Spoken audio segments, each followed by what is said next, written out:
home. It's a word that evokes feelings of safety, comfort, and belonging. It's the place where we let our guard down, where we feel most secure. But what happens when that sanctuary is violated?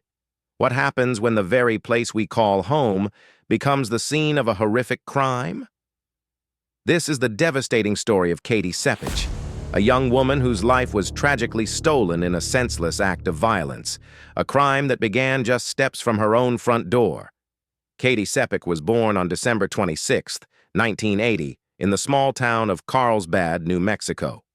She was the eldest of 3 siblings, a loving sister to AJ and Caroline. From a young age, Katie displayed a vibrant personality, a mix of sweetness and determination. She was the type of person who could light up a room with her smile, but also the type who would stand up for what she believed in. Her brother, AJ, remembers her as his best friend and protector, someone who always looked out for him. Friends recall her infectious laughter and her ability to find humor in any situation, even making jokes at her own expense. She had a confident air about her, a natural leadership quality, but always with a caring heart. By 2003, Katie was a bright and ambitious 22-year-old, attending New Mexico State University in Las Cruces, pursuing a degree in business administration. This path seemed perfectly suited to her level-headed and intelligent nature. She lived in an apartment on the east side of town, close to campus, and worked part-time as a waitress at El Sombrero Patio Cafe, a popular local Mexican restaurant. While focused on her studies, Katie also harbored big dreams. Her mother, Ann, remembers Katie wanting to change the world, to do something impactful and life-changing, though she wasn't quite sure what that would be yet. Katie was also in love. She was dating Joe Bischoff, a fellow university student majoring in biochemistry. They were deeply in love, their relationship serious enough that Joe had given Katie a diamond promise ring. They envisioned a future together, a life they would build after graduation. But their plans took a slight detour when Joe moved back to his hometown of Gallup after getting his bachelor's degree, finding a job there while Katie stayed in Las Cruces to pursue her master's. They maintained a long-distance relationship, seeing each other whenever their busy schedules allowed. On Labor Day weekend, August 30th, 2003, Joe traveled to Las Cruces to see Katie. They joined Katie's roommate, Tracy, at a college party in a nearby neighborhood, about a mile from Katie's apartment. It was supposed to be a fun night, a chance to relax and enjoy the long weekend. But in the early hours of August 31st, Tracy woke up to a terrifying discovery. Katie was gone. Her belongings, her purse, phone, and keys were still at the house. Joe was present, seemingly as confused as Tracy. A frantic search ensued. They called friends, searched the house, and even checked Tracy's own home. But there was no sign of Katie. Fear quickly turned to panic, and Tracy immediately contacted Katie's parents. Hours later, the worst possible news arrived. Local residents had discovered a body in a remote landfill outside Las Cruces. The scene was gruesome. The body was found face down, partially undressed, bearing the horrific signs of a violent attack. There were defensive wounds on her arms and face, evidence of a struggle. And even more disturbing, there were burn marks, indicating a failed attempt to set the body on fire. Investigators were immediately called to the scene. The unthinkable was confirmed. The body was that of 22-year-old Katie Sepich. Her father, Dave, was tasked with the heartbreaking duty of identifying his own daughter. The investigation intensified.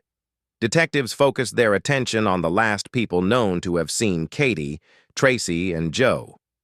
During questioning, Joe initially stated that he didn't know why Katie had left the party. But as the investigation unfolded, a crucial detail emerged. Katie had been upset after seeing Joe kissing another girl at the party. This revelation immediately raised red flags. Why had Joe withheld this information? Was he hiding something more?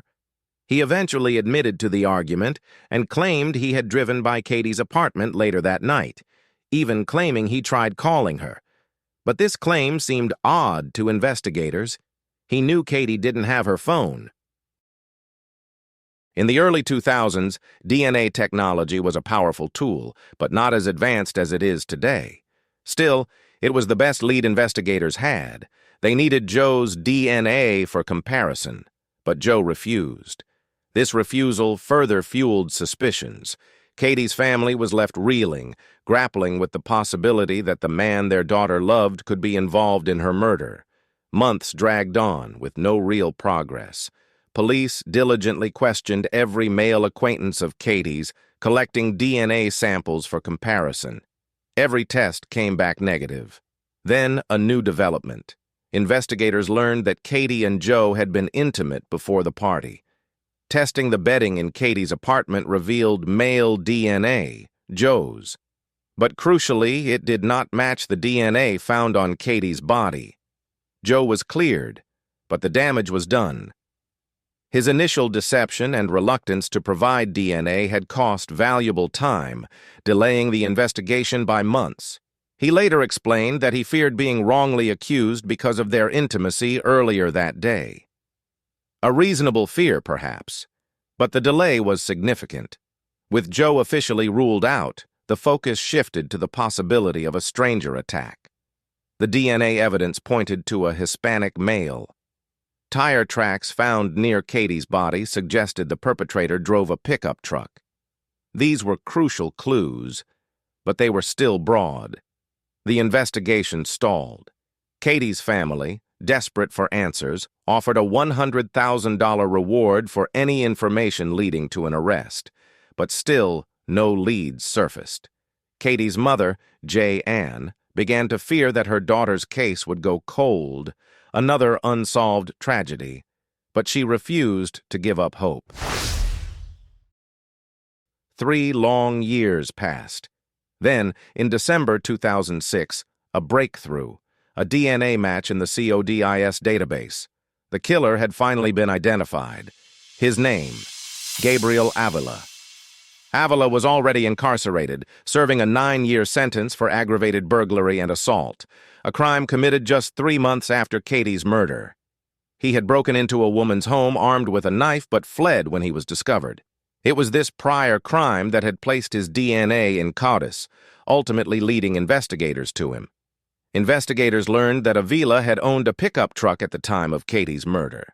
But the most damning piece of evidence was something his ex-wife had kept: Katie's diamond promise ring. The ring she wore constantly, the ring that was missing when her body was found. This ring, discovered years later, became the key that unlocked the entire case. This detail, almost unbelievable in its simplicity, was the turning point. Avila's ex-wife, believing he had been unfaithful, had held on to the ring. Little did she know the horrific truth behind it. This single piece of evidence connected Avila directly to Katie and her murder.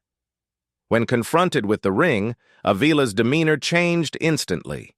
He knew the game was up. He confessed to the horrific crime.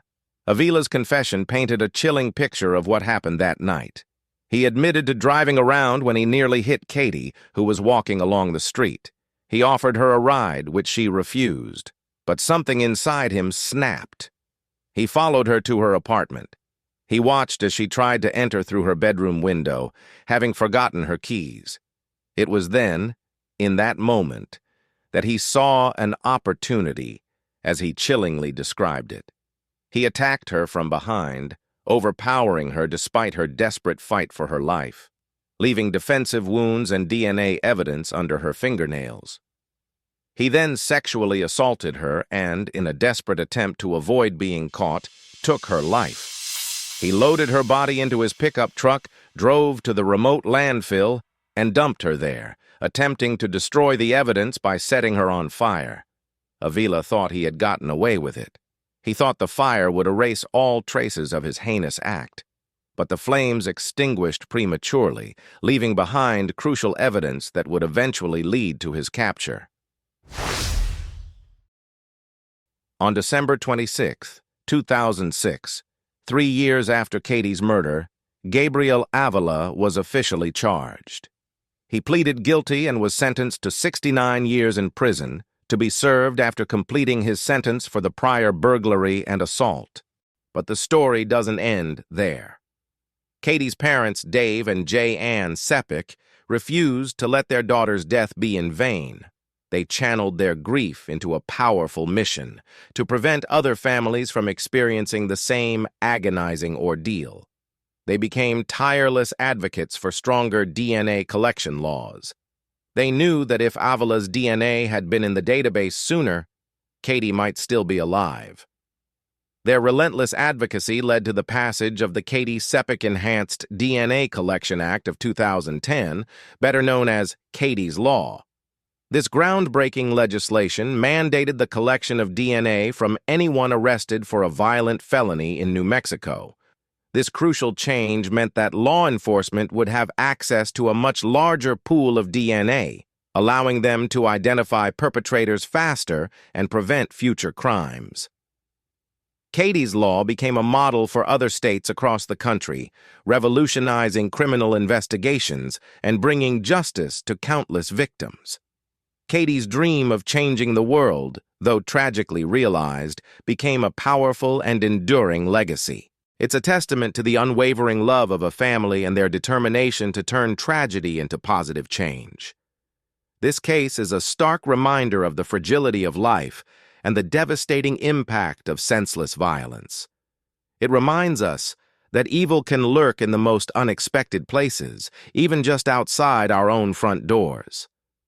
Katie Sepich was a young woman full of promise, whose life was tragically cut short. But through her family's tireless efforts, her legacy continues to protect others, a beacon of hope in the face of unimaginable darkness. If you found this video informative and important, please consider subscribing to the channel for more true crime stories. Your support helps us to continue sharing these stories and raising awareness.